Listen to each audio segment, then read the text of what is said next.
Friends, आज का video बहुत ज़्यादा इंपॉर्टेंट रहने वाला है क्योंकि काफ़ी सारे निवेशकों का एक क्वेश्चन रहता है। जैसे कि शेयर मार्केट में जब कोई नई कंपनी लिस्ट होने के लिए आती है तो उसे बोलते हैं आईपीओ। और जैसे ही शेयर मार्केट के अंदर कोई नया म्यूचुअल फंड, कोई असेट मैनेजमेंट कंपनी नया फंड लेकर के आती है, उसे बोलते हैं एनएफओ, न्यू फंड ऑफरिंग। इसी के सब्जेक्ट में आज हम बात करने वाले हैं। साथ ही साथ ये भी बात करेंगे यहाँ पर कि क्या एनएफओ के अंदर पैसा लगाना सही है कि नहीं है। तो दोस्तों, एक एग्जांपल लेते हैं। आज हम बात करने वाले हैं एसबीआई म्यूचुअल फंड के नए SBI balanced hybrid fund NFO की। बहुत सारे डाउट इसके बाद आपके क्लियर होते हुए देखने को मिलेंगे। इस एनएफओ की सबसे खास बात यह है कि दोस्तों, इसमें इक्विटी और डेट दोनों का कॉम्बिनेशन रखा गया है। तो सवाल यह है, क्या है यह एनएफओ आपके पोर्टफोलियो के लिए सही हो सकता है? क्या इसमें इन्वेस्टमेंट करना चाहिए? और सबसे ज़रूरी बात, क्या सिर्फ 10 रुपये के एनईवी की वजह से यह फंड सस्ता है? आइए एक एक करके समझते हैं। दोस्तों, सबसे बड़ा आपका क्वेश्चन यही होता है कि क्या सिर्फ 10 रुपये की किसी म्यूचुअल फंड के एनईवी की वजह से क्या सिर्फ उसे सस्ता मान लेना जरूरी है कि नहीं है? सबसे पहले बात करते हैं एनएफओ की डेट्स की। दोस्तों, एसबीआई बैलेंस है हाइब्रिड फंड का एनएफओ 10 अगस्त से ओपन हुआ है और 24 अगस्त 2026 को क्लोज हो जाएगा।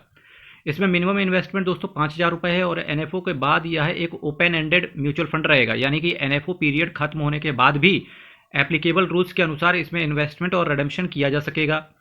अब समझते हैं दोस्तों कि बैलेंस हाइब्रिड फंड आखिर होता क्या है। जैसा कि नाम से ही पता चल रहा है कि इसमें इक्विटी और डेट दोनों का कॉम्बिनेशन होता है। इस स्कीम में इक्विटी एलोकेशन 40% से 60% के बीच और डेट एलोकेशन भी 40 से 60% के बीच में रखा जाएगा। मतलब आपका पूरा पैसा सिर्फ शेयर्स में नहीं जाएगा, पोर्टफोलियो का एक बड़ा हिस्सा डेट और मनी मार्केट इंस्ट्रूमेंट में भी रहेगा। दोस्तों, अब इसका फायदा क्या है? इक्विटी पोर्टफोलियो में ग्रोथ पोटेंशियल देती है। ठीक है, इक्विटी पोर्टफोलियो में ग्रोथ पोटेंशियल देती है, जबकि डेट पोर्टफोलियो को रिलेटिवली स्टेबिलिटी और इनकम ओरिएंटेड करेक्टरिस्टिक्स देने के लिए इस्तेमाल किया जाता है।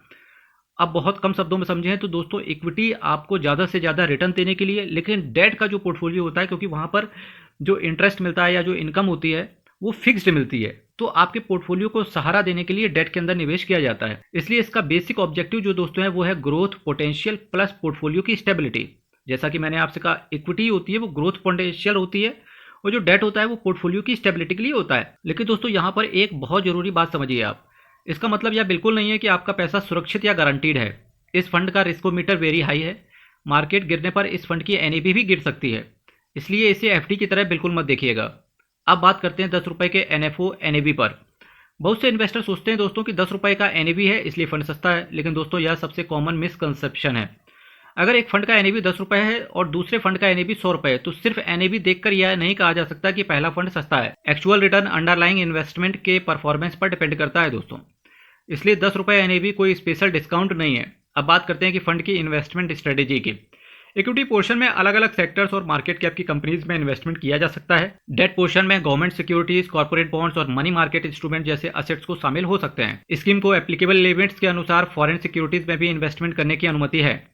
अब बात करते हैं दोस्तों बेंचमार्क की। इस फंड का बेंचमार्क दोस्तों Nifty 50 hybrid composite debt 50-50 index है, यानी कि फ्यूचर में फंड की परफॉर्मेंस को इस बेंचमार्क के अगेंस्ट कंपेयर करना बहुत महत्वपूर्ण होगा। अब सबसे बड़ा सवाल यह है कि क्या अभी एनएफओ में पैसा लगाना चाहिए, या मेरी राय दोस्तों यहाँ पर मेरी राय थोड़ी सी सावधानी वाली है, क्योंकि यह एक नया फंड है, इसलिए इसका हिस्टोरिकल परफॉर्मेंस, ट्रैक रिकॉर्ड और बहुत सारी चीज़ें अभी अवेलेबल नहीं हैं। हम यह भी नहीं जानते कि इस फंड ने बुल मार्केट में कैसा परफॉर्म किया होगा, यानी कि मार्केट क्रैश में कितना गिरेगा और रिकवरी के दौरान कितना अच्छा परफॉर्म करेगा। इसलिए सिर्फ एसबीआई का नाम देखकर इन्वेस्टमेंट करना सही स्ट्रेटेजी नहीं होगी दोस्तों। दूसरी तरफ अगर आपका इन्वेस्टमेंट होराइजन लॉन्ग टर्म है और आप इक्विटी और डेट दोनों का कॉम्बिनेशन चाहते हैं, तो इस कैटेगरी को जरूर स्टडी किया जा सकता है। लेकिन आपको यह भी कंपेयर करना चाहिए कि आपके पोर्टफोलियो में पहले से कौन कौन से हाइब्रिड फंड ऑलरेडी मौजूद हैं, क्योंकि अगर आपके पास पहले से एक अच्छा हाइब्रिड फंड है तो सिर्फ नया एनएफओ आया है इसलिए दूसरा फंड खरीदना जरूरी नहीं है। अब बात करते हैं दोस्तों एग्जिट लोड की। अवेलेबल स्कीम डिटेल्स के अनुसार, जो भी स्कीम डिटेल्स आई है उसके अनुसार, एक साल के अंदर 10% से अधिक यूनिट्स को रिडीम करने पर 1% का एग्जिट लोड लागू हो सकता है, जबकि एक साल के बाद एग्जिट लोड नहीं होगा। इसलिए शॉर्ट टर्म ट्रेडिंग के लिए यह प्रोडक्ट नहीं समझना चाहिए।